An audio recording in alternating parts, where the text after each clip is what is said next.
So I haven't felt like making these videos. Sometimes I do them for days at a time, and then it's like I fucking get tired of doing it. Sometimes when I start doing those videos, then they start rotating through a whole bunch of different tortures, or they extend it, and there's not like any sort of like light period. And so then I end up spending my entire time making those videos. I'm meeting with the FBI guy in a couple of days again. I demanded that he meet with me back in Austin.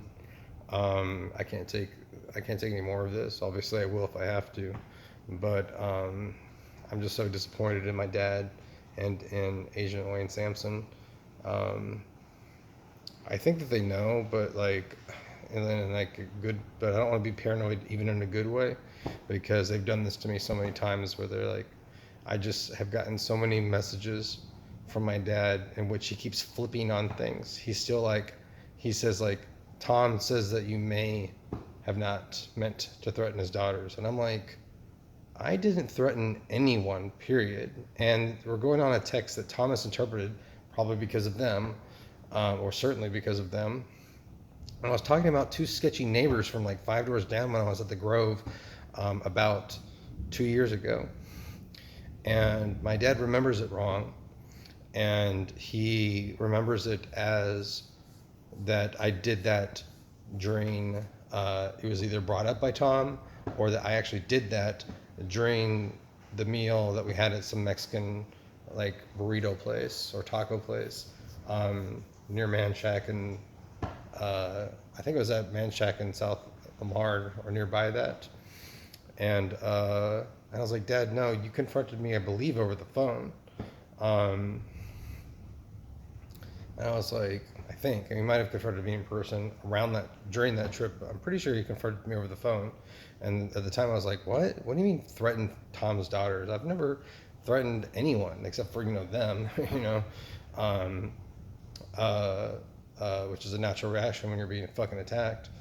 But I'm like, oh, and by the way, the entire time I'm doing this video, the reason why I started it was to do a pain video, but I guess it's going to turn out to be more of a longer journal entry. But my whole chest is burning right now, or primarily the center of it. And I can do this, and now my hand is warm, and my hand feels like an electrical buzz to it. And I can do this, and my forearm and hand feel like they're being shocked. And it's hard sometimes to find out where the burning is coming from. They might have a separate beam on that. I don't know when they add warmth or freezing to it. I don't know if it's on the same beam or if it's like a separate beam set to that specifically and only. And like they do it. I don't have no idea. I don't know if they can add that with their other attacks or if that's just a separate beam that causes that sensation alone, and only that. But I'm getting a burning sensation right here. They're saying it's like electrical heartburn.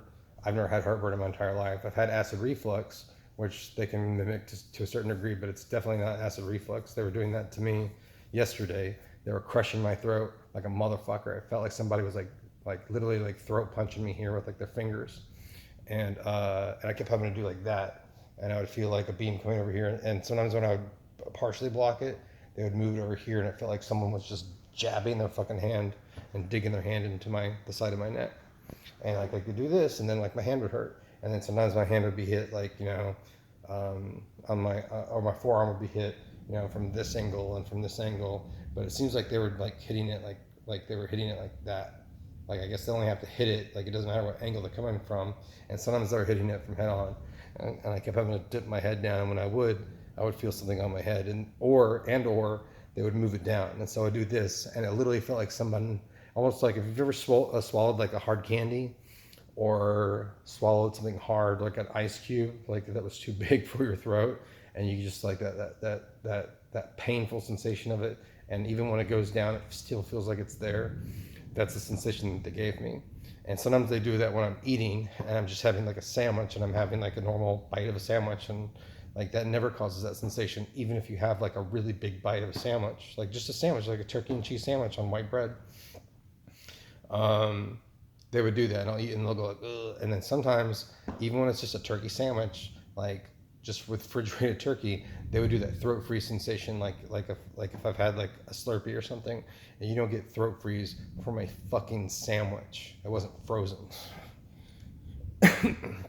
The turkey had been refrigerated, but it's like that's not cold enough to cause throat freeze, and especially when it's wrapped around room temperature bread, and it just has a slice of cheese on it. But sometimes they do that, or they do a burning sensation with it. But I was trying to go to sleep last night, or actually early this morning. They usually keep me up until dawn, and I was doing this all night. And at one point, I laid on my stomach, and they were zapping they were zapping my belly and my chest from the sides. So like right here and right here hurt a lot. And then sometimes I felt like like that, and they were still zapping my junk at certain times. And then even still, I was literally like having to lie like this, like on my belly, and even still, they were still hitting my throat at certain places. And at one point, I just would grab my throat like that, or like literally lying it like that, because I'd rather lie with my throat being slightly crushed by my own forearm, because it doesn't hurt as much as what they do. Like it literally feels like someone's like and like holds it there. It's very painful. And right now they're burning the whole time I've been talking and making this video, and like for like the past, I don't know, how many hours they've been doing it, but they've just been burning this. And if I do this, like now my hand's burning, and it's hard to make the sensation go away quickly. I don't know if that's because they're still hitting it from certain angles. Like sometimes when my head's getting pounded, I'll do this, and then they'll hit it like right near the spot, and it still travels a little. It feels like it travels a little bit through it, so it still feels like you're not blocking it. It still feels like it's reaching that area, and it may be, or maybe just the pain spreads a little bit. But like right now, this feels warm. I don't have a fever. There's no reason, and it's like 71 degrees in this room, and it's raining outside, so we don't have like the 100+ degree heat. I mean, we did earlier, but a thunderstorm came in, and I don't know, probably in the 80s outside, but it's like 71 degrees in here, and like I should not feel warm here. I had the laptop on it, and even when I move around, and when they hit this area, it's really hard to block, because I can do this, and see now my whole fist feels slightly warm. And I don't know if it's an accumulative thing. It doesn't hurt like my chest hurts, but maybe it's because my chest has been subjected to it for hours. And so now my wrist feels a warmth and an slight electrical burning sensation. It's not that painful, my wrist, but it's uncomfortable, but it hurts here. And so now my hand's starting to hurt a little bit around the knuckles, on the first knuckle right there. It's starting to hurt. And the pain is mostly blocked in my chest. And now they're doing like a freezing sensation right here on that. So right now, the tips of my finger feel cold. Now they feel colder, and they feel an electrical sensation through it. And my wrist feels warm. That's fucked up.